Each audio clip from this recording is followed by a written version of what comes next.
മക്കളെ, ഇന്ന് നമ്മൾ പഠിക്കാൻ വേണ്ടി പോകുന്നത് പ്രൊഫൈൽ റേറ്റിംഗ് ആണ്. പ്രൊഫൈൽ റേറ്റിംഗ് എങ്ങനെയാണ് എഴുതുന്നത് എന്നുള്ളത് നോക്കാം. ആദ്യം തന്നെ രണ്ട് രീതിയിലാണ് നിങ്ങൾക്ക് പ്രൊഫൈലുമായിട്ട് ബന്ധപ്പെടുത്തിയിട്ടുള്ള ക്വസ്റ്റ്യൻസ് ഉണ്ടാവുക. കാരണം ഒന്നെങ്കിൽ ജീവരേഖ തയ്യാറാക്കാൻ വേണ്ടിയിട്ടാണ് ഉണ്ടാവുക, അല്ലെങ്കിൽ ജീവരേഖ തന്നിട്ട് അതിന് അനുസരിച്ചിട്ട് നിങ്ങൾ എന്ത് ചെയ്യുക, ഒരു പ്രൊഫൈൽ റേറ്റിംഗ് ചെയ്യുക. ഇങ്ങനെയാണ് ഉണ്ടാവാറുള്ളത്. ഇവിടെ തന്നിട്ടുള്ളത് ആദ്യം തന്നെ ഒരു പ്രൊഫൈൽ തന്നിട്ടുണ്ട്, അതിനുശേഷം നമ്മൾ തയ്യാറാക്കേണ്ടത് ജീവരേഖയാണ്. ഹിൻസ് ആണ് നമ്മൾ തയ്യാറാക്കേണ്ടത്. ഓക്കെ, നമുക്ക് നോക്കാം. ഭാരത ഹരിതക്രാന്തേ പിതാ ഇതി പ്രസിദ്ധ ഭവതി ഡോക്ടർ MS സ്വാമിനാഥൻ. ഓക്കെ, എന്താണ് ഭാരത ഹരിതക്രമയുടെ പിതാവായിട്ട്, ഹരിതക്രമത്തിന്റെ പിതാവായിട്ടാണ് നമ്മുടെ പ്രസിദ്ധനായിട്ടുള്ള ഡോക്ടർ MS സ്വാമിനാഥൻ അറിയപ്പെടുന്നത് അല്ലെ. അദ്ദേഹം 1925 തമേ വർഷേ ഓഗസ്റ്റ് മാസസ്യ സപ്തമേ ദിനാങ്കേ ജനിമലപത. അദ്ദേഹം എപ്പോഴായിരുന്നു ജനിച്ചിട്ടുണ്ടായിരുന്നത്? 1925. ഇവിടെ തമേ വർഷേ എന്ന് പറഞ്ഞാൽ വർഷത്തിന് മുമ്പ്. ഓക്കെ, തമേ വർഷേ ഇന്ന വർഷത്തിൽ എന്നാണ് പറയുന്നത്. ഒരു വർഷം എഴുതിയതിനു ശേഷം തൊട്ടടുത്ത സെന്റൻസ് വരേണ്ടത് തമേ വർഷേ ഓഗസ്റ്റ് മാസസ്യ സപ്തമേ ദിനാങ്കേ. ദിനാങ്കേ എന്ന് പറഞ്ഞ ഡേറ്റ് ആണ്. ദിനാങ്കേ ജനിമലപത. ജനിമലപത ജനിച്ചു. തമിഴ്നാട് രാജ്യസ്യ കുംഭകോണം അസ്തി തസ്യ ജന്മദേശഃ. തമിഴ്നാട് എന്ന് പറയുന്ന രാജ്യത്തെ, സംസ്ഥാനത്തെ കുംഭകോണം എന്ന് പറയുന്ന സ്ഥലത്താണ് അദ്ദേഹത്തിന്റെ ജന്മദേശം. തസ്യ ജന്മദേശ, അദ്ദേഹത്തിന്റെ ജന്മദേശം. അത് കോമൺ ആയിട്ട് നമുക്ക് യൂസ് ചെയ്യാൻ പറ്റുന്ന വേർഡുകളാണ് കേട്ടോ. Yes, doctor K Sadashiva. Doctor K സദാശിവനും അതുപോലെ തങ്കം ച തസ്യ പിതരൗസ്തഹ. എന്താണ്? തങ്കവുമാണ് തസ്യ പിതരൗസ്തഹ, അവരുടെ മാതാപിതാക്കൾ. അപ്പൊ ഇവിടെ എന്താണ് പിതരൗ എന്ന് പറയുന്നത്? പിതരൗ എന്ന് പറയുന്നത് മാതാപിതാക്കളാണ്. കാർഷിക മണ്ഡലേഷു തേന കൃതാഹ പരിഷ്കാരഃ അതീവ ശ്രദ്ധേയഃ ഭവന്തി. കാർഷിക മണ്ഡലത്തിൽ അദ്ദേഹം ചെയ്തിട്ടുള്ള പരിഷ്കാരങ്ങൾ വളരെയധികം ശ്രദ്ധ ഉള്ളതായിരുന്നു. അതഹ സഹ ഹരിതക്രാന്തേ പിതാ ഇതി പശ്ചാത് പ്രസിദ്ധോ ജാത. അപ്പൊ ഹരിതക്രാന്തേ, ഹരിതക്രമത്തിന്റെ പിതാവായിട്ട് അദ്ദേഹം എന്ത് ചെയ്യാണ്, അറിയപ്പെടുകയാണ് ചെയ്യുന്നത്. പിന്നീട് പ്രസിദ്ധനായി എന്നാണ് പറയുന്നത്. മാക്സാസേ പുരസ്കാരഃ പത്മശ്രീ പത്മഭൂഷൺ ഇത്യാദിഭിഃ പുരസ്കാരൈഃ പൂർവമാതോയം മഹാനുഭാവഃ. അദ്ദേഹം എന്തൊക്കെ പുരസ്കാരങ്ങളുണ്ട്? മാക്സാസെ പുരസ്കാരം, അതുപോലെ പത്മശ്രീ പത്മഭൂഷൺ ഒക്കെ അദ്ദേഹത്തിന് ലഭിച്ചിട്ടുണ്ട്. 2024 അദ്ദേഹം മരിച്ചിട്ടുള്ളത്. 2024 മരണാനന്തരം, അദ്ദേഹത്തിന് മരിച്ചത് 2023 2024 അദ്ദേഹത്തിന് മരണാനന്തരം ഭാരതരത്ന പുരസ്കാരം കൂടി ലഭിച്ചിട്ടുണ്ട് എന്നാണ് പറയുന്നത്. 2023 സെപ്റ്റംബർ 28 അദ്ദേഹം മരിക്കുന്നത്. ഓക്കെ, മൃത്യുദിനം എന്ന് പറഞ്ഞാൽ മരണ ദിവസം അല്ലെ. നമുക്ക് ഇവിടെ ചെയ്യേണ്ടത് അദ്ദേഹത്തിന്റെ നാമം, ജന്മം, ജന്മദേശം, പിതരൗ, പുരസ്കാരം, പ്രശസ്തി, മൃത്യു, ഇത്രയും കാര്യങ്ങളാണ് ഇവിടെ എഴുതേണ്ടത്. നമുക്ക് നോക്കാം എന്തൊക്കെയാണെന്നുള്ളത്. അദ്ദേഹത്തിന്റെ പേര് തന്നിരിക്കുന്ന പാരഗ്രാഫിൽ നിന്ന് എഴുതുകയാണ് വേണ്ടത്. പേരെന്തായിരുന്നു? MS സ്വാമിനാഥൻ. MS സ്വാമിനാഥൻ. ജന്മം, അദ്ദേഹം ജനിച്ചത് എപ്പോഴായിരുന്നു? 1925 ഓഗസ്റ്റ് മാസം 7-ാം തീയതി അല്ലെ. യെസ്, ജന്മദേശം എന്ന് പറയുന്നത് കുംഭകോണം, തമിഴ്നാട്. ഇപ്പൊ തമിഴ്നാട്ടിലെ കുംഭകോണത്തിലായിരുന്നു അല്ലെ. അടുത്തത് പിതരൗ, അവരുടെ മാതാപിതാക്കളെ കുറിച്ചിട്ടാണ്. ഡോക്ടർ കെ സദാശിവ, അതുപോലെ തന്നെ തങ്കം. അടുത്തത് പുരസ്കാരം, അദ്ദേഹത്തിന് കിട്ടിയിട്ടുള്ള പുരസ്കാരങ്ങൾ എന്തൊക്കെയാണ്? മാക്സാസെ പുരസ്കാര, മാക്സാസെ പുരസ്കാരം കിട്ടിയിട്ടുണ്ട്. അതുപോലെ തന്നെ പത്മശ്രീ കിട്ടിയിട്ടുണ്ട്, പിന്നെ പത്മഭൂഷൺ കിട്ടിയിട്ടുണ്ട്. ഭാരതരത്നം 2024 അദ്ദേഹം മരിച്ചതിന് ശേഷമാണ് ലഭിച്ചിട്ടുള്ളത്. പ്രശസ്തി, അദ്ദേഹം അറിയപ്പെടുന്നത് എന്താണ്? അദ്ദേഹം അറിയപ്പെടുന്നത് ഏത് പേരിലാണ്? ഭാരത ഹരിതക്രാന്തേ പിതാ എന്നാണ് അറിയപ്പെടുന്നത് അല്ലെ. മൃത്യു, അദ്ദേഹം മരിച്ചത് 2023 സെപ്റ്റംബർ 28 ഇത്രയും കാര്യങ്ങളാണ് ജീവരേഖ തയ്യാറാക്കുമ്പോൾ നിങ്ങൾ എഴുതേണ്ടത്. തന്നിരിക്കുന്ന പാരഗ്രാഫിൽ നിന്ന് എന്താണോ ചോദിക്കുന്നത് അതിനനുസരിച്ചിട്ടുള്ള കാര്യങ്ങൾ മാത്രം താഴേക്ക് ഇങ്ങനെ എഴുതി വരിക. അതാണ് നിങ്ങൾ ചെയ്യേണ്ട കാര്യം. Okay, yes.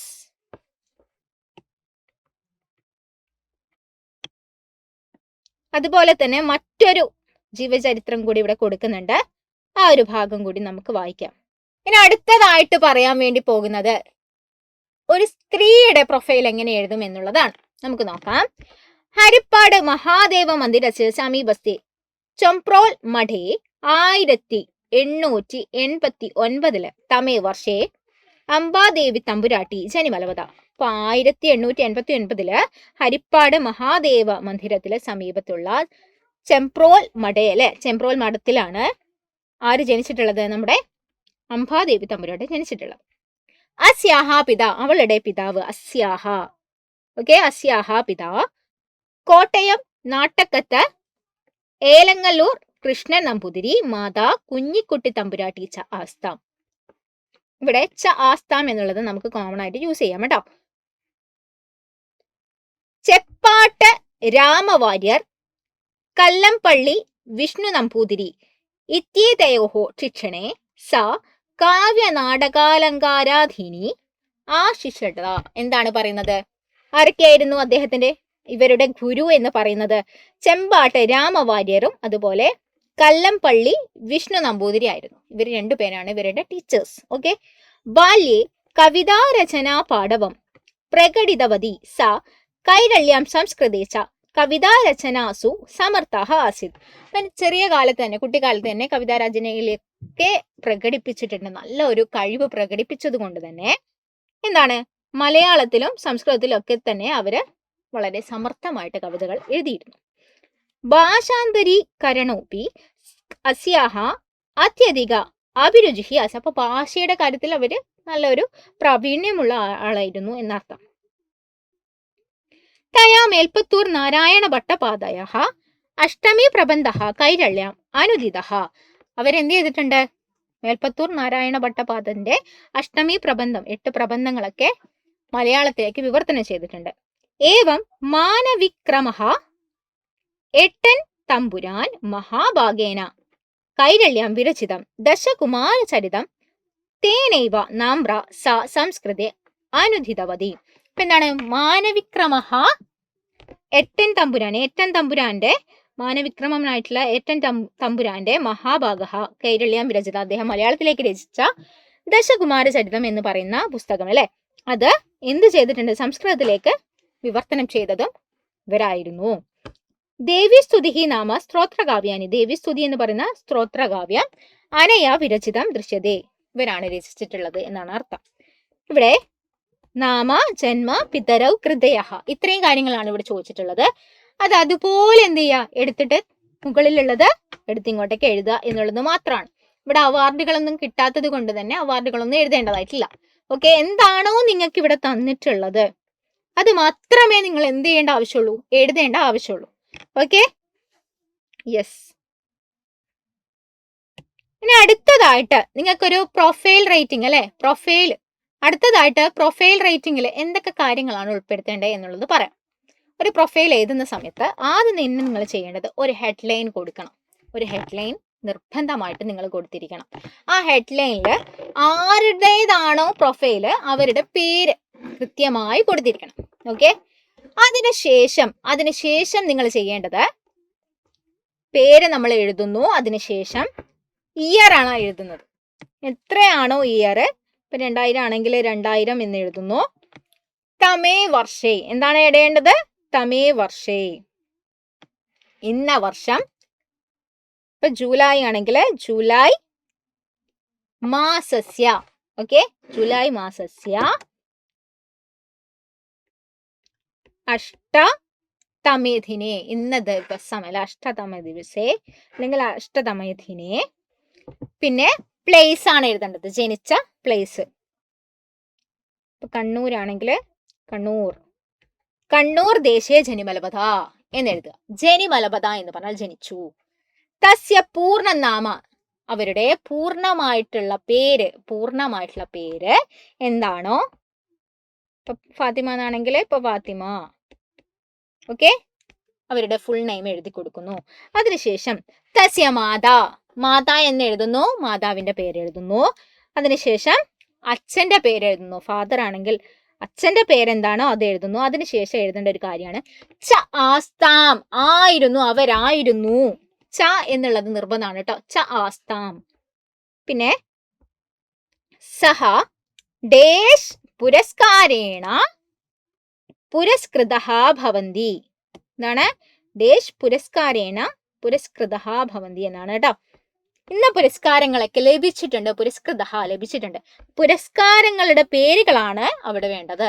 തസ്യ പ്രശസ്താഹ കൃതയഃ, തസ്യ പ്രശസ്താഹ കൃതയഃ, അവരുടെ പ്രശസ്തി ആർന്ന കൃതികൾ എന്ന് പറഞ്ഞിട്ട് മേജർ വർക്ക്സ് എന്തൊക്കെയാണോ അതൊക്കെ ഇവിടെ കൊടുക്കണം. ഓക്കെ, അതിനുശേഷം അവരുടെ പേര് കൊടുക്കുക. എന്നിട്ട് ഇന്ന വർഷം, ഇപ്പൊ 2026 ആണെങ്കിൽ 26 തമേ വർഷേ എന്ന് ചേർക്കണം കേട്ടോ. തമേ വർഷേ. ഇപ്പം ഏത് മാസമാണ്? ഓഗസ്റ്റ് അല്ലേ? ഇപ്പൊ ഓഗസ്റ്റ് മാസത്തില് ഏതാണോ മാസത്തിൽ മരിച്ചത് ആ മാസത്തിന്റെ പേര്, അതുപോലെ ഡേറ്റ്, തമേധിനെ ദേശ് ദേശേ ദിവംഗത, ഇന്ന ദേശത്ത് ദിവംഗത മരിച്ചു. ഇനി ദിവംഗത എന്ന് കിട്ടുന്നില്ല എന്നുണ്ടെങ്കിൽ മരണം പ്രാപ എന്ന് എഴുതാം. മരണം പ്രാപിച്ചു. ഈ ഒരു പാറ്റേണിൽ നിങ്ങൾക്ക് എഴുതാനും പറ്റും. 2 രീതിയിൽ എഴുതാട്ടോ. ഒന്നിൽ ഈ ഒരു പാറ്റേൺ വെച്ച് എഴുതുക, അല്ലെങ്കിൽ കൃത്യമായ ഓർഡറിൽ എഴുതി പോവുക. Okay, yes. പ്രൊഫൈൽ റൈറ്റിംഗിന്റെ ക്വസ്റ്റ്യൻ എന്തായാലും നിങ്ങൾക്ക് എക്സാമിനുള്ളതാണ്. എന്തായാലും ഇതിൽ നിന്ന് മാർക്ക് വരുന്നതുമായിരിക്കും. അപ്പൊ ഇത്രയും കാര്യങ്ങളാണ് ഇതിൽ നിങ്ങൾക്ക് പഠിക്കാൻ വേണ്ടിയിട്ടുള്ളത്. കൃത്യമായി തന്നെ എന്ത് ചെയ്യുക, പഠിച്ചു പോവുക. പ്രൊഫൈൽ റൈറ്റിംഗ് വളരെ ഇമ്പോർട്ടൻ്റ് ആണ് കേട്ടോ. അപ്പോൾ താങ്ക് യു.